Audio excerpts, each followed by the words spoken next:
It&apos It&apos S not easy firing your father&apos. Michael Jackson&apos S complicated relationship with late father Joe.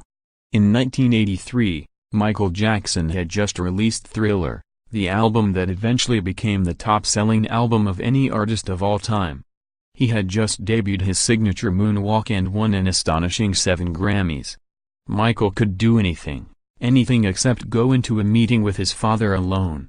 It's not easy firing your father, Michael later told a biographer. Joe Jackson, who died Wednesday at 89, was fired by his son just as he became a worldwide superstar. The documents had been sent to Joe at home while Michael wasn't around. When they finally met to discuss the matter, Michael brought along an advisor just so he wouldn't have to be alone with Joe. According to Randy Taraborelli's 1991 book, Michael Jackson, The Magic, The Madness, The Whole Story. "The fact you can't even talk to me unless you have this guy here," Joe said. "It hurts me, Michael. Do you know how it makes me feel? You know how I feel about you. Why do I always have to say it?" Michael quickly told his father that he'd never heard any such thing. "After all I've done for you and your brothers?" Joe asked. "Think about it. It's always been about you and your brothers. That's how I say it." The relationship between Joe and Michael was a complicated one. Before Michael's death in 2009, he had often spoken about how his father had brutally abused him, both verbally and physically, when he was growing up.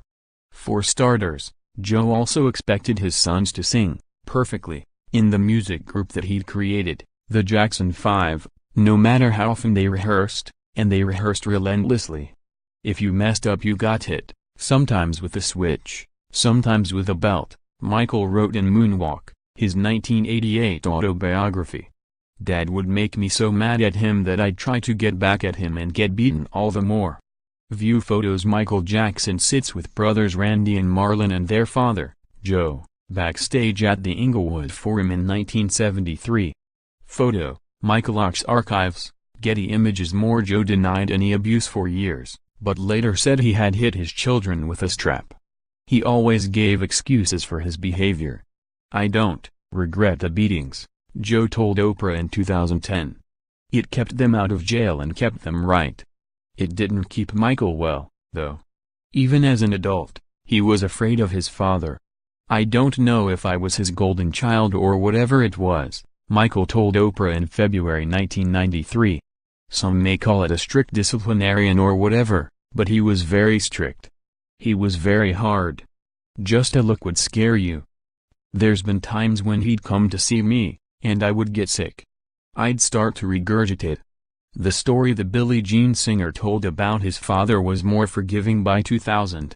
He explained in an audio recording that later became a book, The Michael Jackson Tapes. A tragic icon reveals his soul in intimate conversation, that Joe became different as he grew older. "He is so different now," Michael said. "Time and age has changed him and he sees his grandchildren and he wants to be a better father. It is almost like the ship has sailed its course and it is so hard for me to accept this other guy that is not the guy I was raised with. I just wished he had learned that earlier."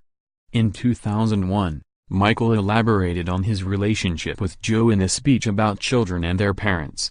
"I have begun to see that even my father's harshness was a kind of love, an imperfect love, to be sure, but love nonetheless," he said. "He pushed me because he loved me. Because he wanted no man ever to look down at his offspring. And now with time, rather than bitterness, I feel blessing. In the place of anger, I have found absolution.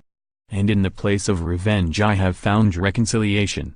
And my initial fury has slowly given way to forgiveness."